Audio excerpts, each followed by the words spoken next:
Процедурата за набавка на онколошки лекови ќе почнува 6 месеци пред истекот на постојниот договор со фирмите. Министерот за здравство најави дека со новите пакет закони во здравството, меѓу другото, ќе се менува и процедурата за тендерирање на онколошка терапија за пациентите, да не се соочуваат со недостиг од лекови. Во овие 12 закони што ги менуваме, ги адаптираме, едно од прашањата кое што ќе го решиме е буквално ова.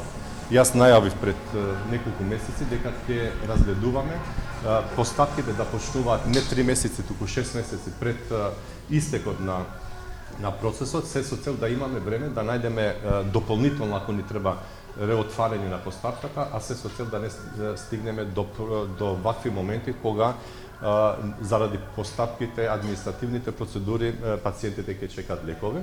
Во меѓувреме, недостигот од онколошки лекови останува хроничен проблем во здравствениот систем. Од пациентските здруженија велат дека и покрај зголемувањето на буџетот за лекови, проблемот со тендерските процедури и натаму ги остава пациентите без редовна терапија. Значи не станува збор за финансии, јас веќе еднаш кажав дека еве оваа година имавме зголемен буџет, меѓутоа повторно се соочуваме со некакви гапови во набавките. Мора да се промени начинот на кој што се набавува терапијата за овие клиники во Македонија. Мора да се промени законот, мора да се промени начинот, може би е решение да овие набавки почнат да се прават на годишно, 3 годишно, па дури 5 годишно ниво за оние лекови за кои што тоа се дозволува и нели имаат доволен рок.